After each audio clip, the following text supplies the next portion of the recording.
नमस्कार, मैं जनता शिवम गौतम। और जिस तरीके से महाराष्ट्र में एक विशेष तरीके की रणनीति चल रही है, महाराष्ट्र में एक विशेष तरीके का वाद चल रहा है, उसके बाद जो लोग सोचते हैं कि तानाशाही के दो ही पर्याय थे, नाजीवाद और फांसीवाद, अब उन लोगों को अपनी डिक्शनरी को संभाल लेना चाहिए, क्योंकि अब तानाशाही और अत्याचार का जो नया वाद है उसका नाम है पसोठावाद। जी हाँ, ये पसोठावाद महाराष्ट्र में चलता है और इस पसोठावाद का मतलब क्या है हम आपको वो भी बताएंगे। लेकिन जिस तरीके से अर्नब गोस्वामी और उसके चैनल के खिलाफ महाराष्ट्र की जो सरकार है वो कार्रवाई कर रही है, वो तानाशाही की तमाम जो पुराने उदाहरण थे उनको धचा बता रही है और इमरजेंसी की यादों को भी वो धुंधली कर रही है, क्योंकि ये कहना है देश के कुछ बड़े पत्रकारों का जिनमें थोड़ी सी हिम्मत है, जो बोल सकते हैं महाराष्ट्र की सरकार के खिलाफ, बोल सकते हैं पसोठावाद के खिलाफ। बाकी के ज़्यादातर पत्रकार, ज़्यादातर चैनल अभी चुप बैठे हैं, क्योंकि उन्हें इस पसोठावाद से बहुत डर लगता है। अब आप सोच लीजिए कि पसोठावाद का शासन केवल महाराष्ट्र में है, अगर ये पूरे देश में होता तो क्या हालत होती। पसोठावाद यानी कि पवार सोनिया ठाकरेवाद। जी हाँ, पवार सोनिया ठाकरेवाद की वजह से महाराष्ट्र में जो स्थिति आम नागरिक की हो गई है, आम लोगों की हो गई है, या सरकार से सवाल करने वालों की हो गई है, उसके पिछले 6 महीने में जो उदाहरण सामने आए हैं वो बेहद शर्मनाक हैं, बेहद ही लज्जित करने वाले हैं और असंवैधानिक भी हैं। उसके बावजूद इस देश का जो तथाकथित बुद्धिजीवी वर्ग है वो इस पसोठावाद से या तो सहानुभूति रखता है या इससे डरता है, और यही वजह है कि इसके खिलाफ बोलने को राजी नहीं है। अगर वो नहीं भी बोलेंगे तब भी आम जनता बोल रही है और आम जनता इस बात का विरोध कर रही है कि कैसे एक चैनल के पूरे स्टाफ के खिलाफ एफआईआर हो सकती है, कैसे उस चैनल से उसके शुरू होने से लेकर अब तक ये पूछा जा सकता है कि उसने क्या क्या खरीदा है, किस किस को पैसे दिए, किस किस चीज़ पर पैसे खर्च किए गए और कहाँ कहाँ से वो पैसे आए थे। वैसे ये देखने का जो काम है वो इनकम टैक्स डिपार्टमेंट का है, वित्त विभाग का है, सीबीआई ऐसा कर सकती है, लेकिन एक राज्य की पुलिस कैसे इस पूरे मामले में इस तरीके का हथकंडा अपना सकती है जिससे कि उस चैनल को दबाया जा सके, उस चैनल की आवाज़ बंद की जा सके और उस चैनल से सहानुभूति रखने वाले लोगों के ऊपर सवाल उठाई जा सके। इससे पहले जो उदाहरण देखने को मिले थे कि एक महिला के ऑफिस को इसलिए तोड़ दिया गया था क्योंकि उस महिला ने उस सरकार पर सवाल उठाए थे, उस सरकार के एक नेता पर सवाल उठाए थे।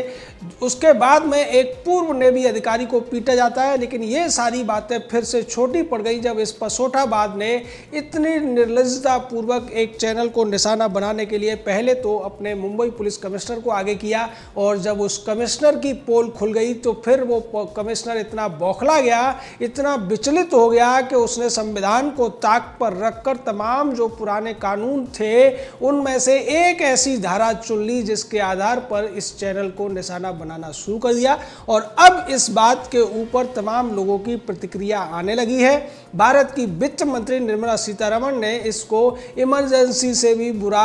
वक्त बताया है महाराष्ट्र में प्रेस की आज़ादी के लिए, और उन्होंने कहा कि इमरजेंसी में भी ऐसा नहीं हुआ होगा जैसा कि ये पसोठावाद से ग्रस्त महाराष्ट्र की सरकार करती हुई नजर आ रही है। अशोक श्रीवास्तव दूरदर्शन के बड़े पत्रकार हैं, उन्होंने भी कहा कि अगर इसी तरीके की घटना और इसी तरीके की प्रतिक्रिया प्रधानमंत्री मोदी ने दी होती जब वो मुख्यमंत्री थे और गुजरात के, तब उनके खिलाफ जिस तरीके की बातें की गई थी, अगर वो ऐसा उन पत्रकारों के खिलाफ करते तो ज़्यादातर लुटियन के जो पत्रकार हैं वो इस समय तिहाड़ जेल में अपने दिनों को गिन रहे होते।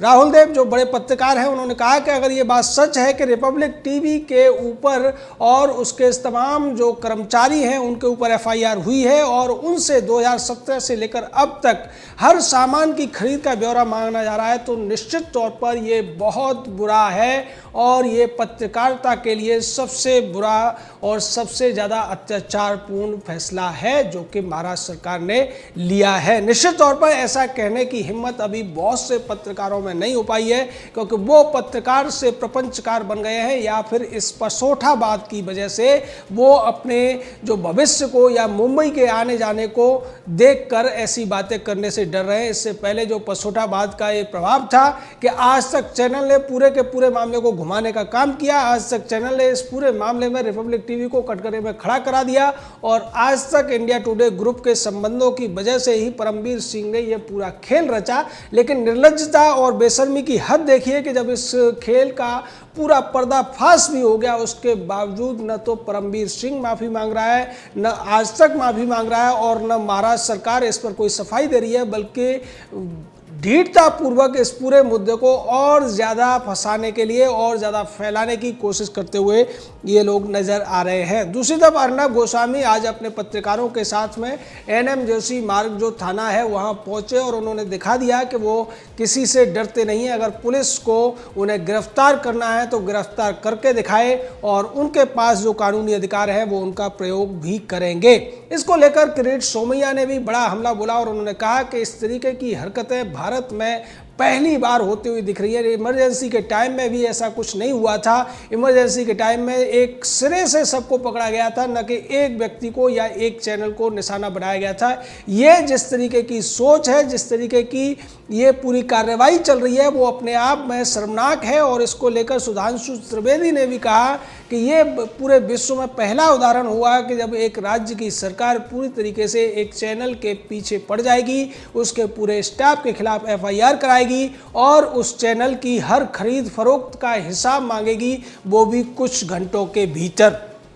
निश्चित तौर पर ऐसा कभी नहीं होता है, कहीं भी नहीं होता है। CRPC हो या फिर IPC हो, उसमें ऐसा कोई भी प्रावधान नहीं दिया गया है। और किसी भी दुनिया के किसी भी कानून में कोई भी कानून जब बनता है तो उसमें एक बात रखी जाती है कि जिस व्यक्ति के ऊपर आरोप होता है उसको पूरा समय दिया जाता है, पूरी सहूलियत दी जाती है कि वो अपनी सफाई में अपने सफाई और अपने बेगुनाही को साबित करने के लिए वो तमाम तथ्यों को रख सके। और भारत में तो ये और ज़्यादा उदार तरीके से चलता है। आपने देखा होगा कि जब कसाब नाम का एक खूनी हत्यारा वीडियो कैमरों में कैद हुआ था हत्याएं करते हुए, उसके बावजूद भारत के तमाम अदालतों ने उसको बार बार मौका दिया कि वो अपना पक्ष रखे। हालांकि ये उचित नहीं था, क्योंकि जब ये सिद्ध हो चुका था वीडियोग्राफी के द्वारा कि वो व्यक्ति हत्यारा है, तो वहाँ पर इस बात को शॉर्ट भी किया जा सकता था। लेकिन भारत के जो कानूनी प्रक्रिया है उसकी उदारता है कि उसने उसको बार बार इस बात का मौका दिया। और यहाँ तो लुटियन जोन के जो तमाम नक्सलवादी या जो अर्बन नक्सल लोग हैं वो आतंकवादियों के लिए भी रात में 2 बजे सुप्रीम कोर्ट को खुलवा देते हैं। उसी देश के अंदर अब ये देखने को मिल रहा है कि बिना किसी सबूत के, बिना किसी तथ्य के, बिना किसी गवाही के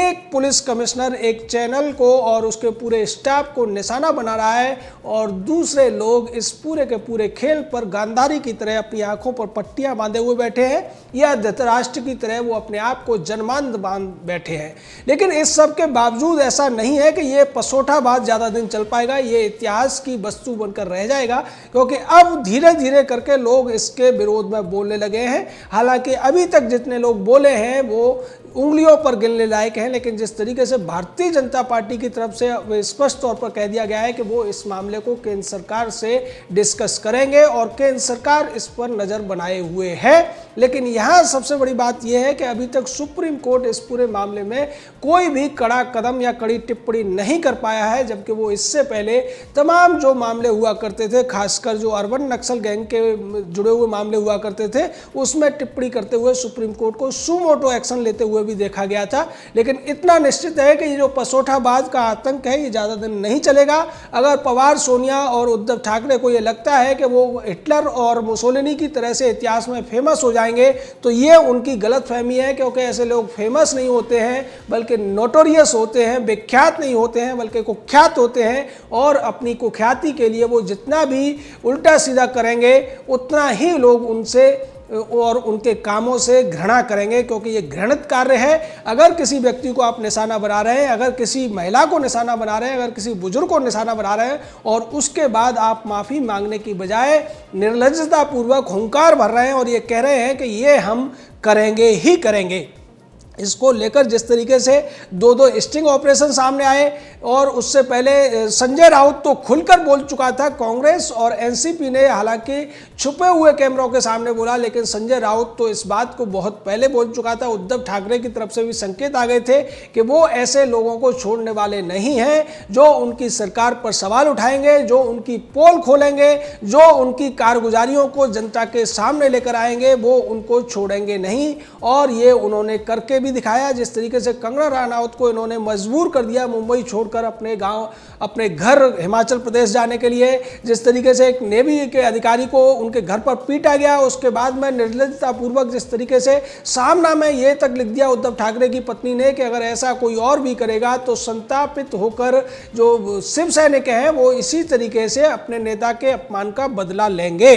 यानी कि यहाँ पर अगर आप कोई पोस्ट भी शेयर कर देते हैं तब भी आपके खिलाफ ये जो पसोटाबाद के गुंडे हैं, चाहे वो एनसीपी, कांग्रेस या शिवसेना के हों, कार्रवाई करेंगे, यानी कि आपके साथ मारपीट करेंगे और पुलिस आपकी एफआईआर भी नहीं लिखेगी। और अगर आपने और ज़्यादा बात की, किसी आदमी के ऊपर सवाल उठा दिया, आपका घर और ऑफिस के ऊपर नोटिस जारी कर दिया जाएगा कि ये अवैध है, जबकि पूरे मुंबई में 1 लाख से ज़्यादा मकान ऐसे हैं, मकान, दुकान या व्यावसायिक प्रतिष्ठान ऐसे हैं जो अवैध हैं, लेकिन उनके ऊपर कार्रवाई करने की फुर्सत बीएमसी को नहीं है। दूसरी तरफ अगर आप कोई चैनल से हैं, आप पत्रकार हैं और पत्रकार होने के नाते आप अगर पुलिस पर सवाल उठाएंगे, प्रशासन पर सवाल उठाएंगे तो आपको बार बार परेशान किया जाएगा और आपके पक्ष में जो भी गवाही देगा उस गवाह को धमकाया जाएगा। आपके चैनल से वो सारे हिसाब मांगे जाएंगे जो आज तक कभी नहीं मांगे जाते हैं, और फिर आप तब भी नहीं मानेंगे तो आपके समस्त कर्मचारियों के खिलाफ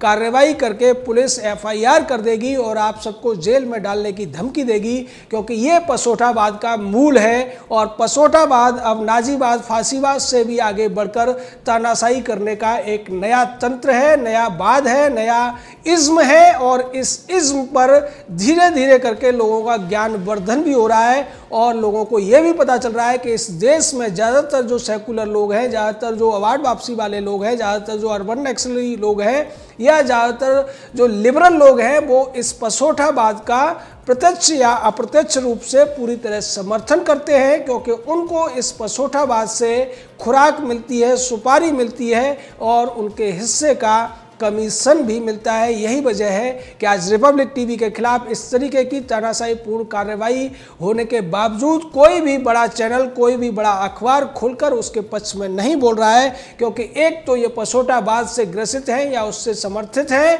या फिर वो रिपब्लिक टीवी से बदला लेना चाहते हैं। जय हिंद, जय भारत।